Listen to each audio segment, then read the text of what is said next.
The title of this chapter is The Divisions of Faith. Okay. The divisions of faith. So again, Bhagavad-gita chapter 17, texts 5 and 6.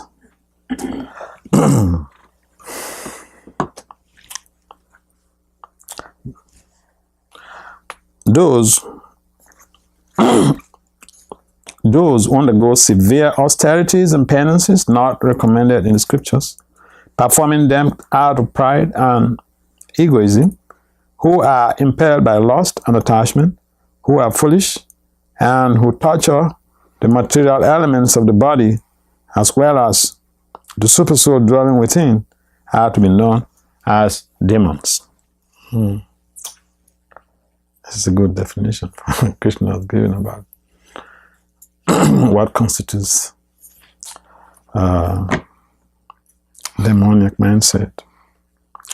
So, purport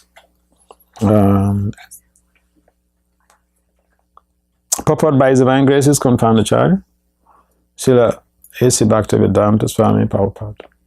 Srila Prabhupada ki. Srila Prabhupada ki. Seems that I have some problem with my throat today.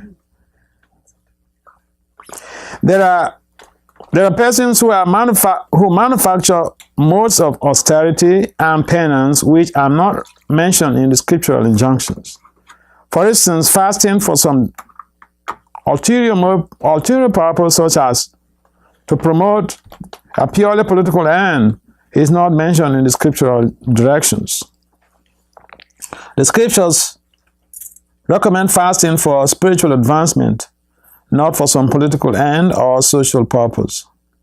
Persons who take to such austerities are, according to Bhagavad-gita, certainly demoniac.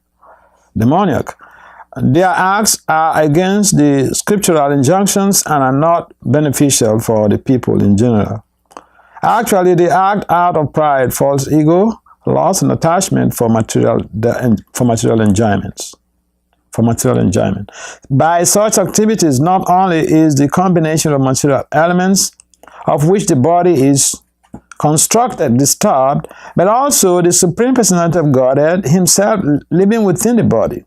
Such unauthorized fasting or austerities for some political end are certainly very disturbing to others. They are not mentioned in the Vedic literature. A demoniac person may think that he can force his enemy or other parties to comply with his desire by this method, but sometimes one dies by such fasting.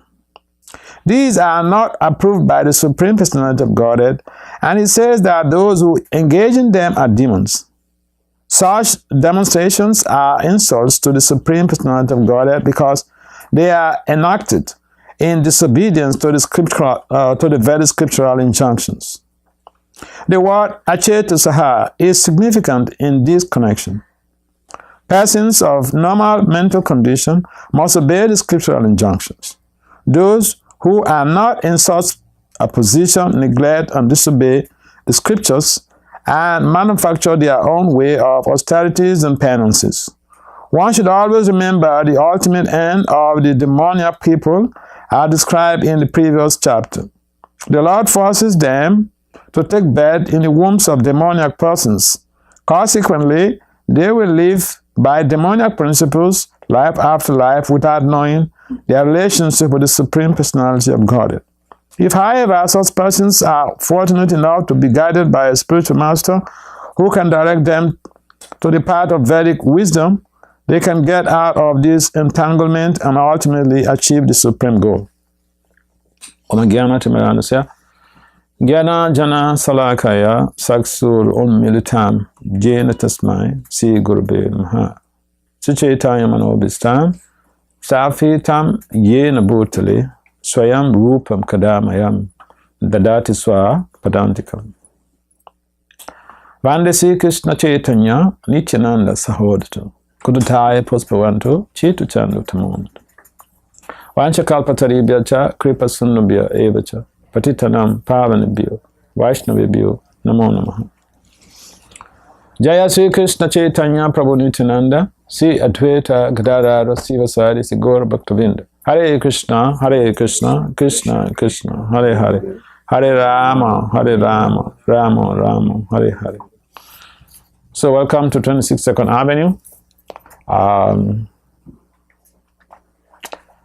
We find in contemporary society and even in ancient times that when some people have a need to be fulfilled, they resort to heavy penances, austerities.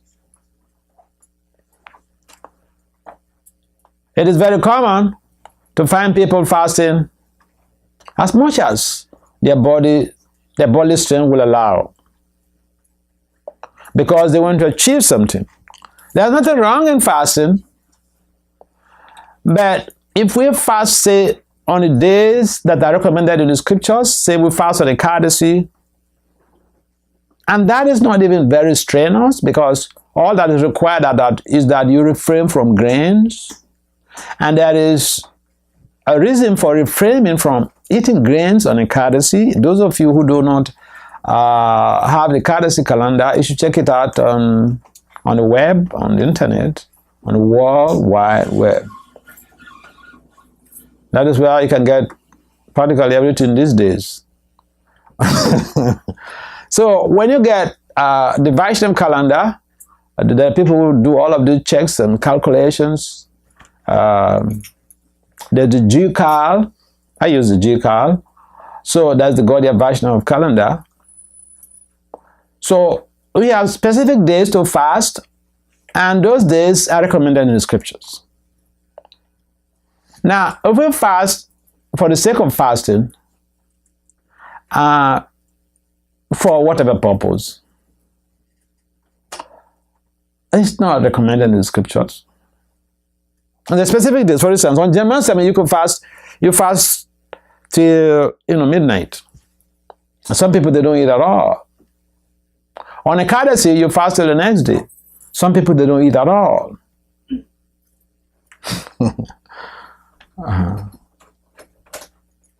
These are recommended fasting days. And we gain a lot, not only by purifying our mind and our senses. What happens with fasting on fasting days is that when we do fast, the mind is compared to the face of a mirror. When the mirror is dusty, it is not very useful because you can't see a reflection in the mirror. A mirror is basically for, for dressing. Looking at yourself before you go out, you look at the mirror, see how your tilak is, or if you're going for an official job, you see how cute you look with all of your,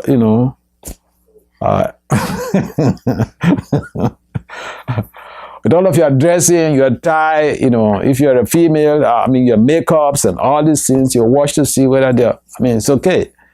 But if the mirror is dusty, for instance, if you live in remote places where the roads are not so much tarred, they're not so good, and the road is dusty, very easily the mirror gets dusty. And so you don't benefit so much with a dusty mirror. So the mirror, if you want to use it, you need to clean it with some cloths. And then, you can see everything could be seen very clearly. And the idea of cleaning the mirror is to be able to have proper reflection. So the idea of fasting is also to enhance the cleansing of the mirror of the mind. Our mind and our sensory modalities, they are in a state of limbo. Sometimes, people, we're very proud to say, this is what my mind tells me. This is what I'm going to do. But if what your mind tells you is not, if you don't weigh that, if you don't relate that to the scriptures, what mind is telling me now, is it recommended in the scriptures? If we don't relate what our mind is telling us, if we don't relate what we are thinking and what we are feeling to the scriptures. It's so easy to be drifted to this mindset of demoniac mindset. So this is very important to us because we have acquired material bodies. It doesn't matter how big your material body is, whether it is a small body, a kid's body, 5 years old body, or it's 80 years old body. It's a material body that is considered of mind, intelligence, and ego as subtle material elements, the subtle body. And these are the fundamental elements that pivot our activities. Although we may say the physical body, but the physical body is just, it's just a machine. The main thing is this subtle elements under the senses. And therefore, an intelligent person will always weigh on the scale. Is it just a balance? Otherwise, it's so easy to be driven by a demoniac mindset, to be carried away by demoniac mindset. In general, people tend to think that, demons are just, people with, yes, we do understand there are some, demons personified, like in the scripture, in the Vedic literature, we find people like Hiranyakasipu. He was performing so much of austerity. The reason why he was performing austerity, he wanted Lord Brahma. He wanted to force Lord Brahma to bless him with whatever he requested. He didn't want to die. But who will blame Hiranyakasipu? Who amongst us, who wants to die? Who amongst us want to die? Yeah, I want to die. Raise up your hand.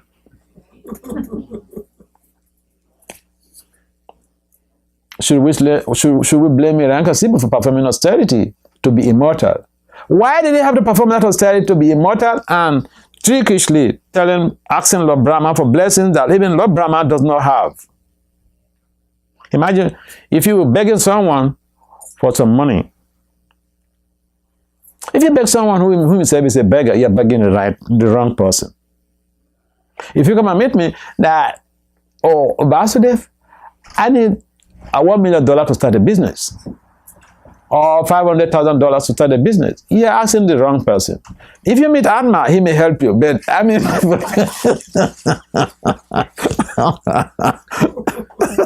what do you have to say about that? But if you ask me, I'm another beggar, and then you're asking the wrong person. So Hiranyakasipu was asking immortality from a mortal person. Lord Brahma himself is mortal. Yes, Lord Brahma is the supreme Lord of this universe, but Lord Brahma himself is subject to death. So Hiranyakasipu performed lots and lots of heavy austerities. Self-imposed austerities. If you read the Bhagavatam, it explains how at one time, the whole devas, they become very much agitated by Hiranyakasipu's austerities. And Brahma was forced to come before Hiranyakasipu to ask, yes, what boon do you want? What blessings? What are you looking for? Hiranyakasipu said, I don't want to be killed by anybody in the house or outside or on the doorpost. I mean, outside or inside, in the water or in the air. He gets so many conditions, but so demons are very, very smart people. We have this word smart. Demons are very smart people.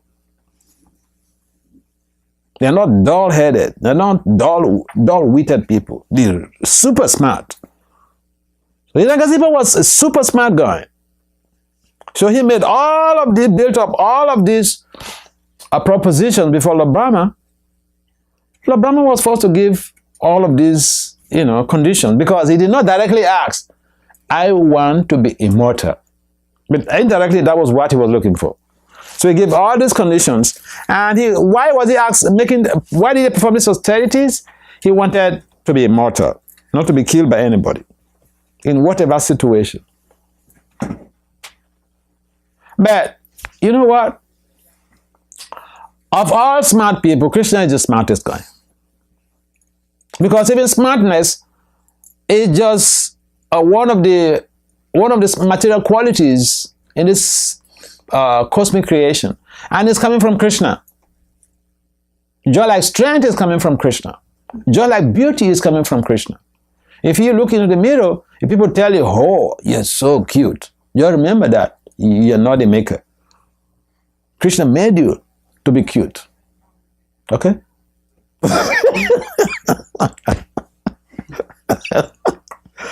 So remember the source of your cuteness. If you are very intelligent, and maybe if you worship that source, you may be cuter. If you are very intelligent, remember the source of your intelligence. Where are you getting it from? And if you worship that source, you may be more intelligent. Why not?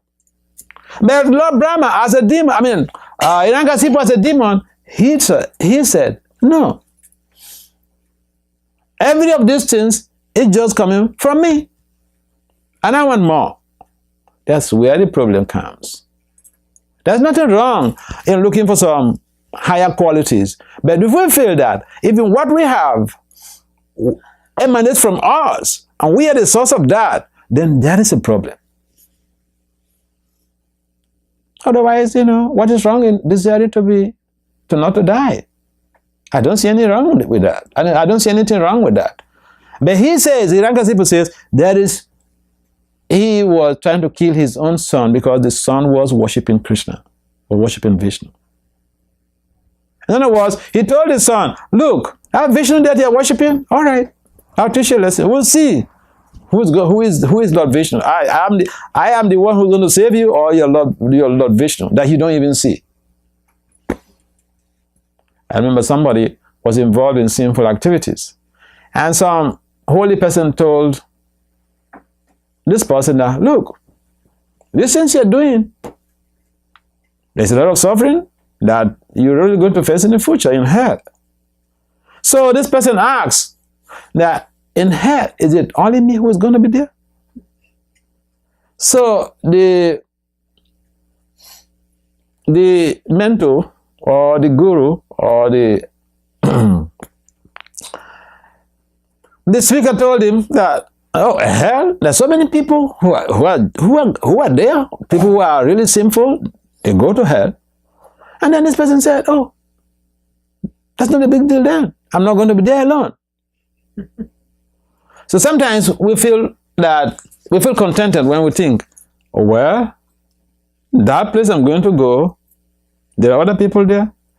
So we want companionship. Whether in hell or in heaven, we want companionship. We don't want to be there alone. Sangha, we want. Association, we want. Otherwise, you find somebody who builds a big mansion.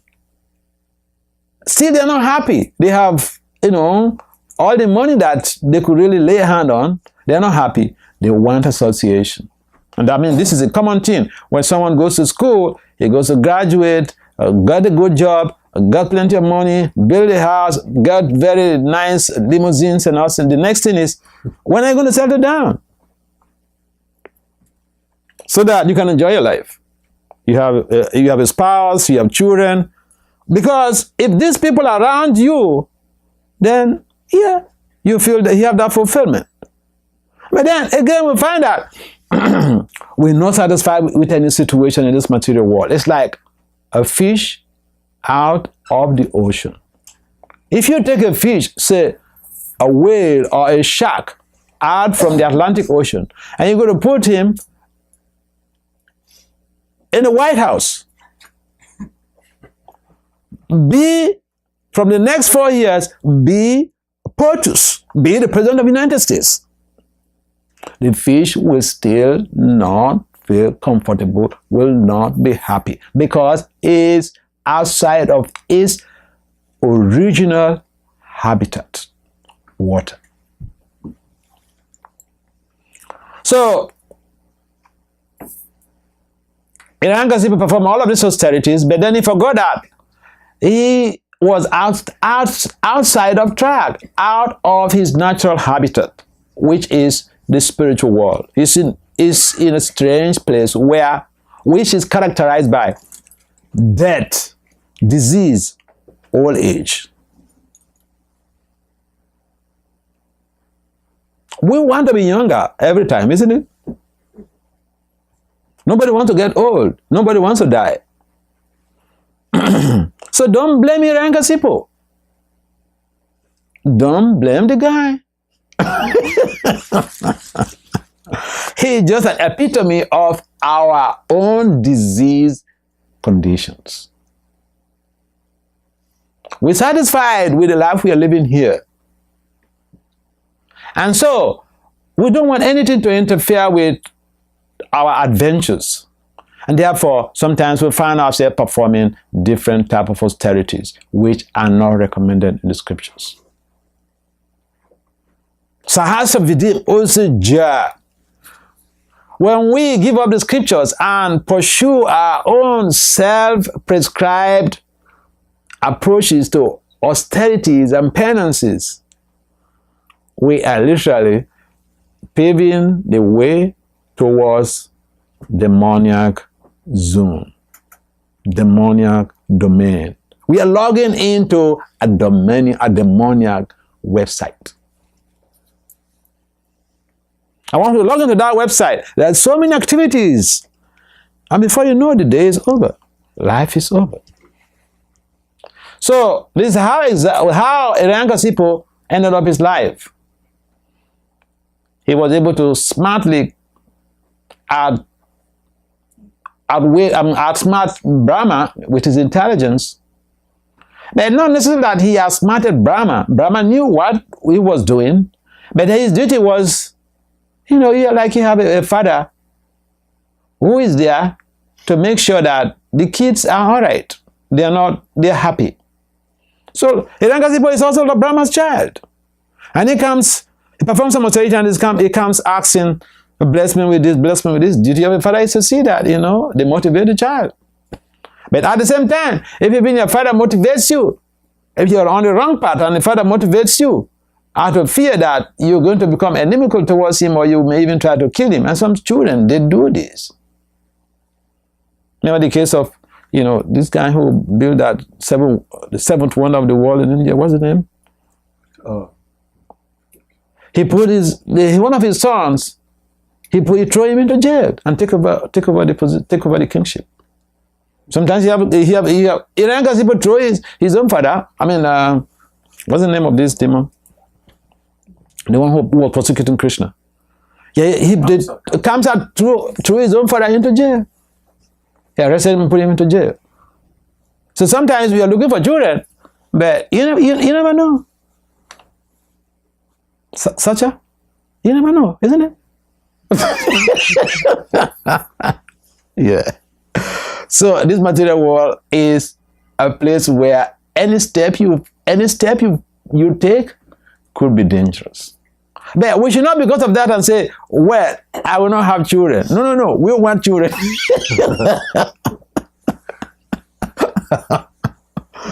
So the bottom line is that when we are performing activities, we should make sure we are being guided by Guru, Sadhu, and Sastra. And it becomes beneficial to ourselves. It becomes beneficial to the community. But if we do things that are based on our own whimsy, using the words of Prabhupada, then it becomes demoniac. And that causes a lot of disturbances, ultimately disturbances to society, disturbances to the elements of this body. I remember I was reading, I think I'll mention here also, maybe some other place. I was talking about there was this sage who was performing austerity. He felt, wow, this material world, I just have to get out from this place. It's just too much of trouble. He went to the forest and performing austerities. Very torturous austerities. And here, one day, the personification of all of the elements of the body, they appear before him. And they said, why are you torturing us like this? This is there in Kalki Purana. So you see, you want to perform austerities, and then you have the personifications of the elements, you know, Bhumi, Apa, Nala, Vayu, Kam, Mana, Buddhi, Ahankar. They come before him, physically appearing before him in person, and they are demanding, why are you torturing us like this? So sometimes we may perform some austerities, and if it is not according to the scriptural injunctions, it could be something that may not yield positive results ultimately. It might be something that we are deriving some pleasure from, but austerities, normally we don't derive pleasure from austerities.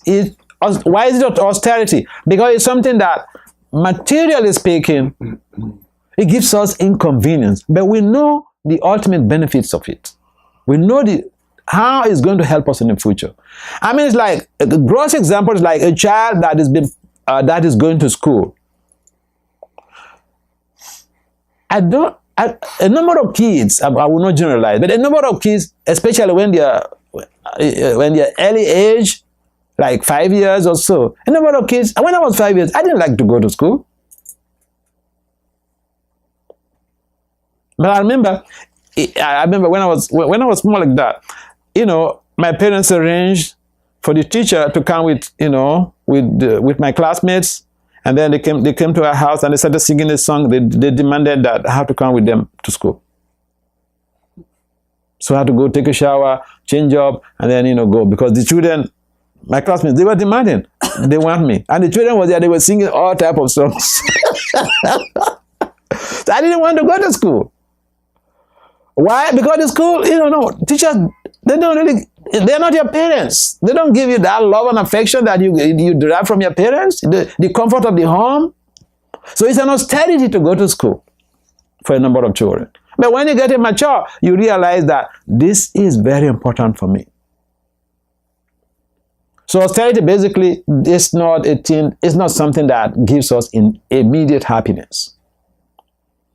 But the austerities that is not recommended, they may be plausible, they may be, something that titillate our senses, but ultimately it's meant to destroy the world or to destroy our own good intentions. And therefore, this type of penances are not recommended in the scriptures. There are so many austerities that are recommended in the scriptures. We should follow these austerities, these principles, and regulate our senses. I'll give you a typical example. If you wake up every day at 3:30, there is a serious austerity in the 21st century.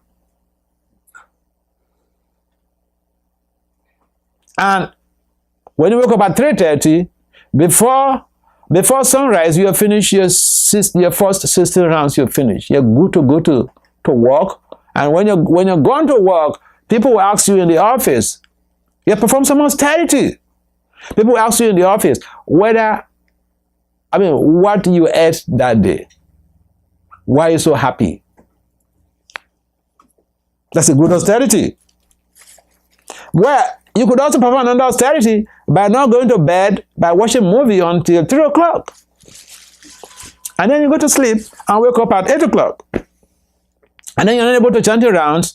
And now the whole day as you've gone out, you're in anxiety thinking, oh, I have not chanted my rounds, and I've taken initiation. I've not chanted my rounds, and I've taken initiation. I'm supposed to chant 16 rounds, You neither concentrate on your job, on your studies, nor would you be able to concentrate on even the chanting.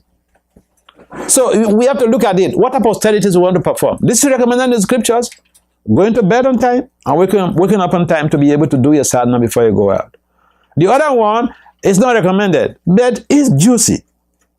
It's plausible. It gives the senses some sense of belonging. It allows you to exercise your rights. This is my right. I have a right to stay awake to watch a movie until 2 o'clock or 3 o'clock before I go to sleep. And tomorrow is Monday. Who cares? Good austerity for you. But it's not good because it keeps your mind very unstable and it destroys your strategic plans. It destroys not only your strategic plans, your operational plans. And so we have to look at what provisions we have been given and see how we align with these provisions in the scriptures so that we will always be blissful. We will always be happy in our devotional, operational activities and our devotional strategic plans. And there's some comments and questions about this.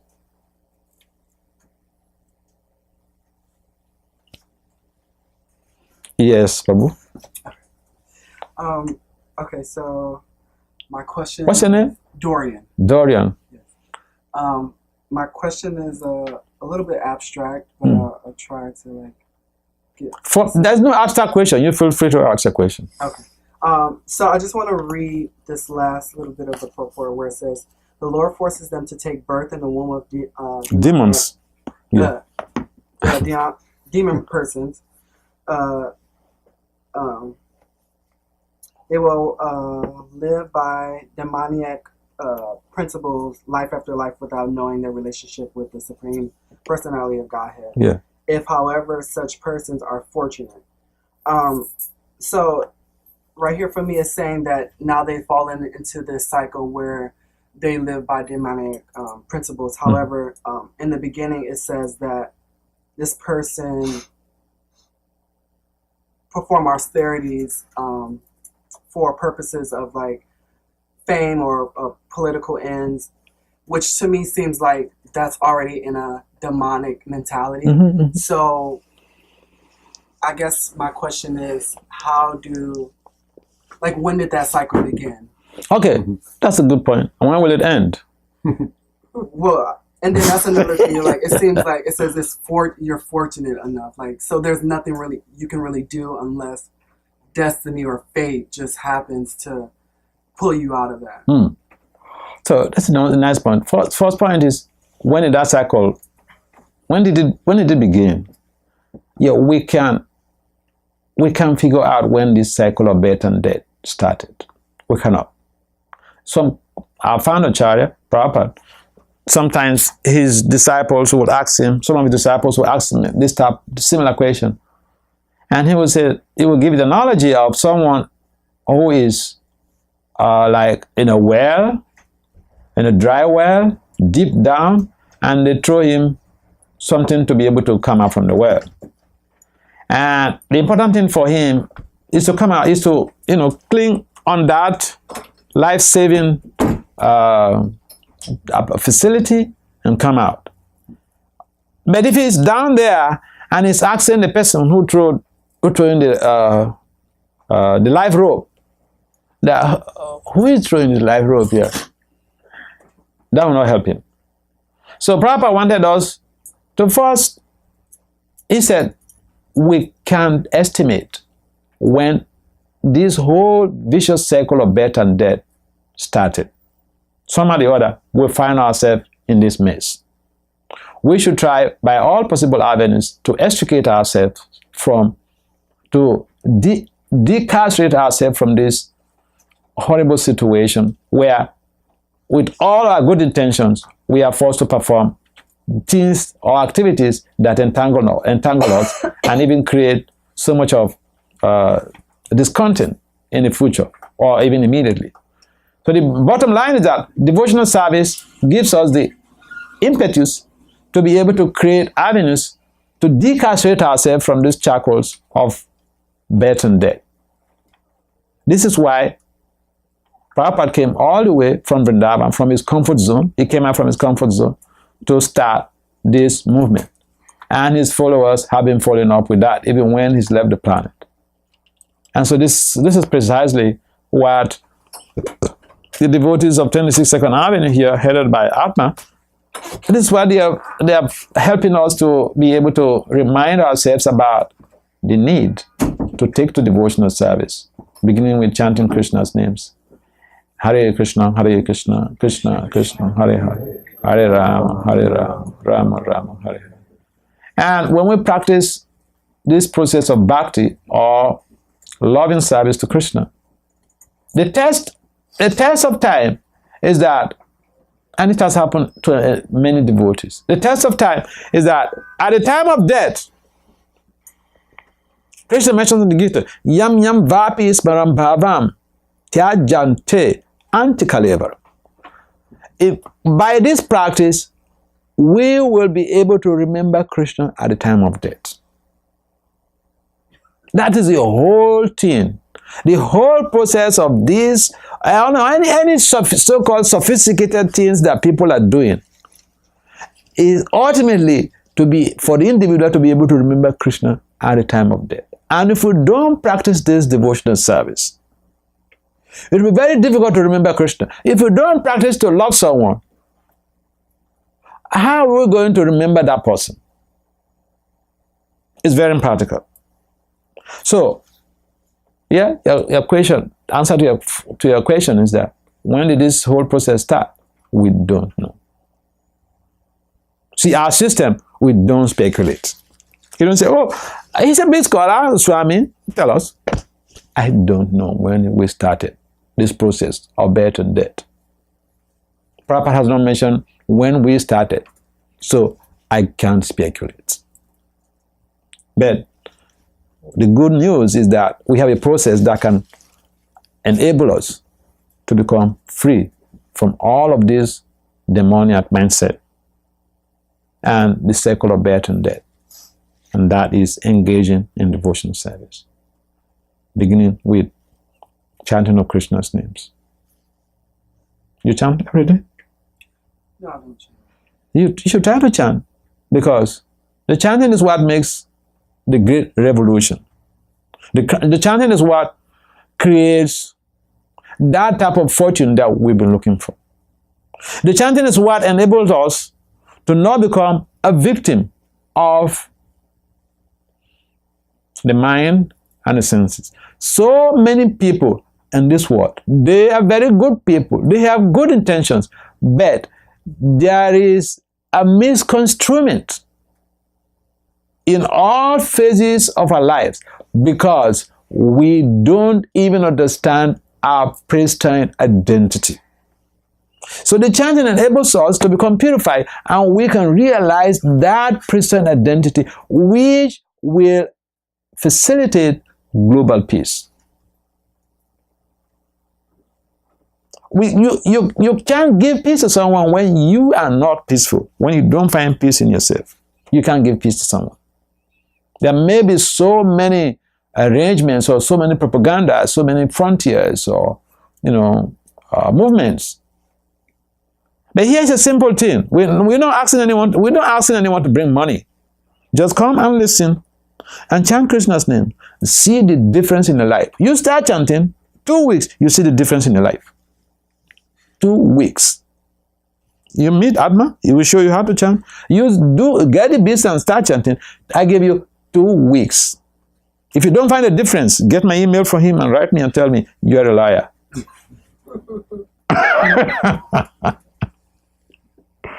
You see, it's difficult for you to go to a hospital to meet a doctor, and the doctor prescribes a medicine for you, and he gives you that, undaunted assurance. Go and take this medicine. It's not me. I'm giving you this prescription. You take it, you will see a difference in your problem.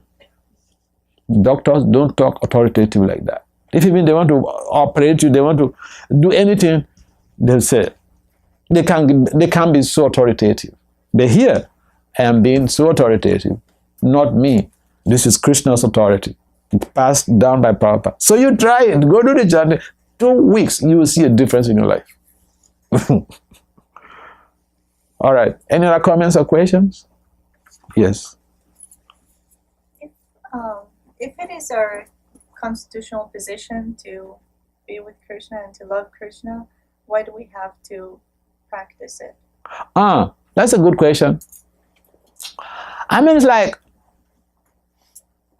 I had an accident in 1990 where I had a bladder rupture and fractured pelvic bone. So I was lying in a university teaching hospital by my back for 2 months. Now, I was a young man running back and forth, but I was lying down on bed for 2 months without any mobility, without help. Now, they discovered that I may not be able to walk. So they went to get some, physical therapists to come examine me. So they provided what you call clutches. What is the use of clutches? Clutches is to enable you to learn to walk again. I was walking before, running back and forth. The point is, because we are in a diseased state, we have forgotten our love relationship with Krishna. We are sick, seriously sick. So we have forgotten our Pristine identity, original identity. We are misidentifying with these material bodies. And others are helping us also to do that.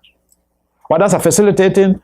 We have a disease, and others are the others are pumping in different type of motivations, encouragement to increase the disease. Okay? Not to reduce the fever. You have a fever, and no medicine is required. Just do anything you want to increase it. This is what we have been doing.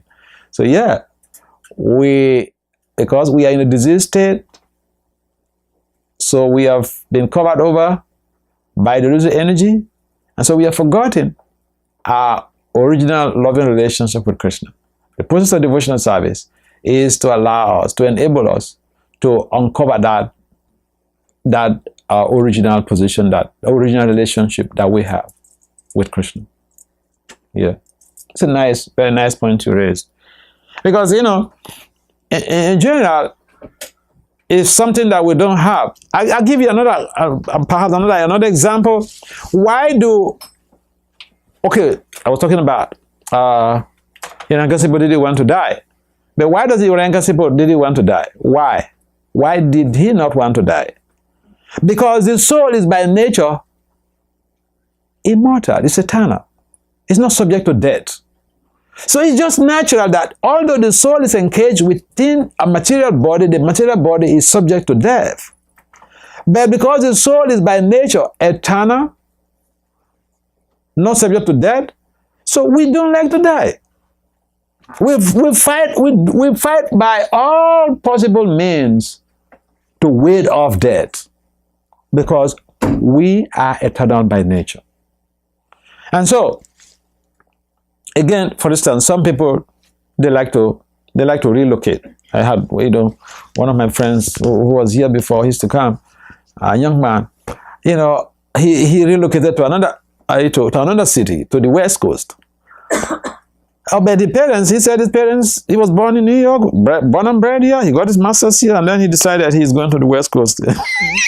Leaving his parents and going to the West Coast. He relocated. Why do we relocate? Why? Because the soul has been moving from one Brahmanda to the other for millions and millions of lifetimes.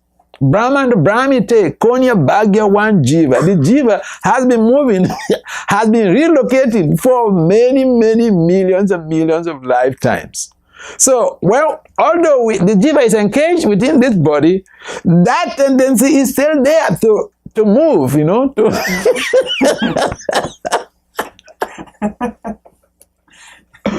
I was saying someplace, we say, well, boy, I'm tired.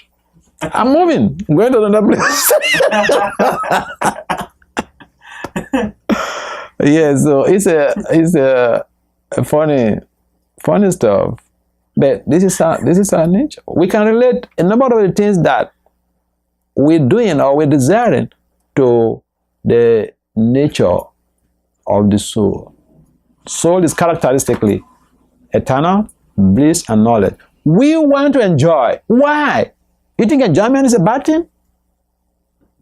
No. But how are you looking for that enjoyment? And which place you're looking for it? That is the problem. The soul is by nature Anandamaya Bhyasat. We are by nature Anandamaya Bhyasat. We are pleasure seekers because we by nature, the soul is blissful all the time. So although the soul is engaged within this body, the body is impelled to act in accordance with the eternal nature of the soul. So we have all of these desires, but in a perverted form.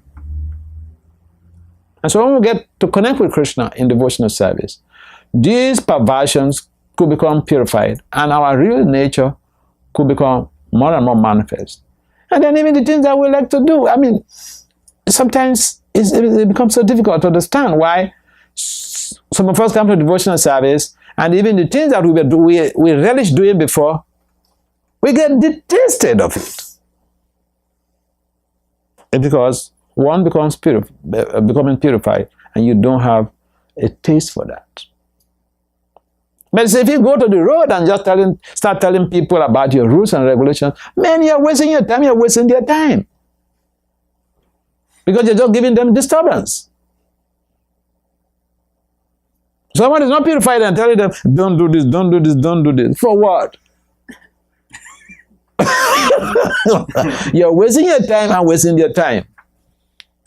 Because you just irritate people. You just get them to be angry. I remember the first time I went to the temple, I was a young man, you know, walking. I got to the temple, and the first Sunday I had, the president of that temple, he was preaching, and there was one word he used. That that word made me to go and to ask him a question to explain what he meant. So some of the things that we tend to think that is so simple for us, it's not so simple for everybody out there. So there's so many things we can share with people about the philosophy. Don't put tags on people, or don't use what you are able to function on or to do as a way to embarrass other people there and tell them, because you're not doing like this, like me, you're nonsense. Nobody's nonsense. So we have to be clever so that a number of people out there, they are small Hiranyakasipus. Small demons. They are doing the things opposite of the scriptural recommendations.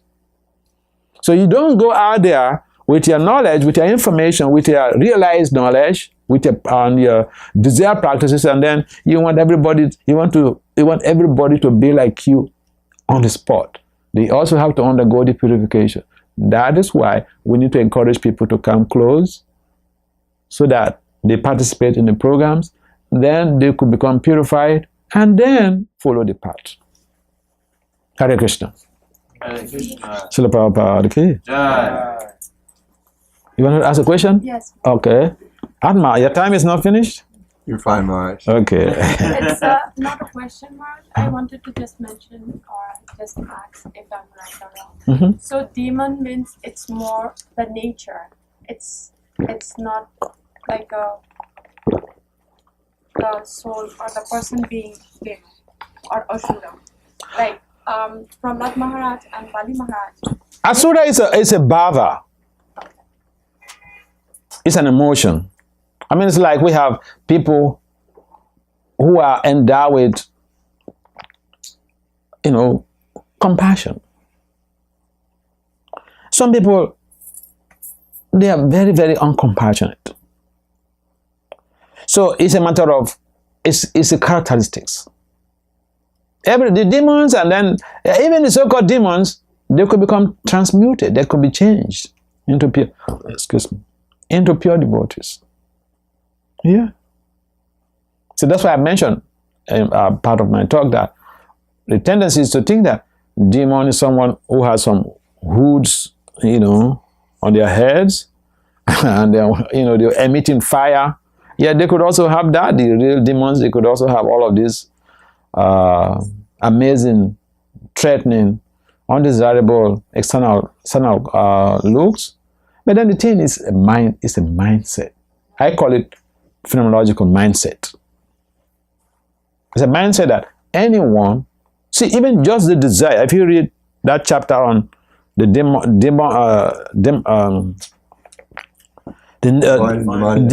divine and demoniac natures, you will see the characteristics, even the desire to enjoy. Krishna said is demoniac. I'm Bogi, Siddham, Balawansuki. I am the enjoyer. I'm very powerful. It's a demoniac mindset. Like So, Indra. yeah. So even the demigods, they could imbibe a demoniac mindset. It's something that any mindset, it's a mindset that we can imbibe. If we read the qualities of the demons, we see that we are all small demons. I am for sure.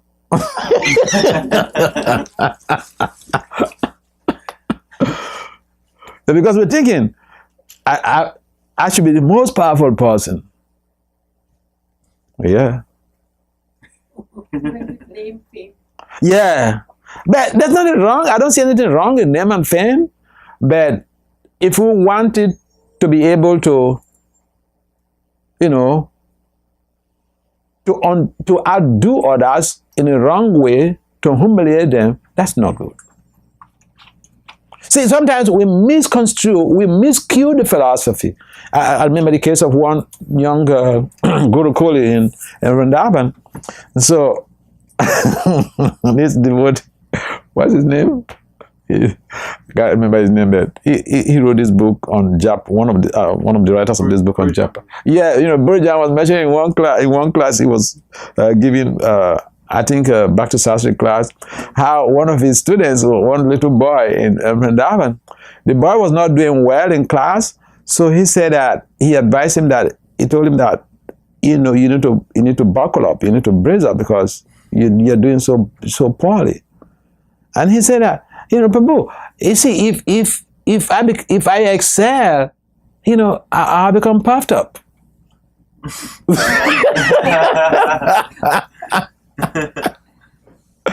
Yeah, it's so easy to misconstrue the philosophy, to interpret it in a way. And we have ways of defending ourselves. Even what we lack, something that is going to help us in the future, we just... I mean, another common thing is, is very common for people. You find people who in Krishna consciousness, they say, a number of people, they say, oh, Krishna will provide, Krishna will provide. Okay, no problem. Don't do anything and Krishna will be providing for you, okay? My question is, why did Krishna give you a big brain?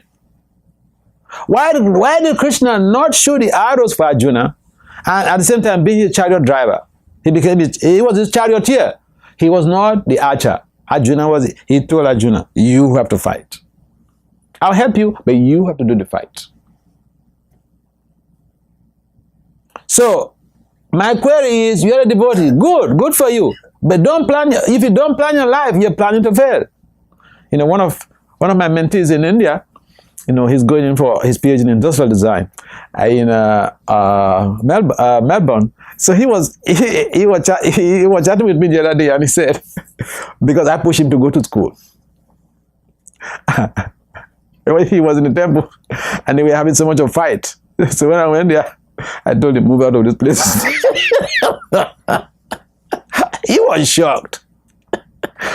But now, he's so proud of that adventure. So, he sent me a message the other day that, Maharaj, I just watched, this Prabhupada movie, this current movie about Prabhupada. Yeah. And then, his comment? He said, apart from few people or few Prabhupada's old disciples, he said, all of the people interviewed are PhDs. I say it's good for you. And he said, so thank you very much.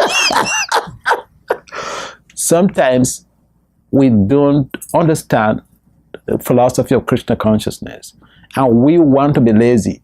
We don't want to do anything, and we use the Krishna consciousness philosophy as a smoke screen. Oh yeah? All right. So, did I address the question? All right. Thank you very much. So we end up here, and Anyone new have a question for Maharaj? Anyone? he doesn't want to leave me alone. Anyone who's not been here before have a question you really want to ask? Otherwise, Maharaj will end now. Okay. Any more questions or comments? It's one of the things that I hate doing is to take the temple time. You know, I don't want to take time. But in India, you're giving a class and you ask the authorities that, what time is this class going to end? They tell you, Maharaj, you're not in America. Just go on. Yeah, in India it's like that. Yeah, about the time they say you're not in America, just go on. No, but we have to consider people are coming from far places, and that's my consideration.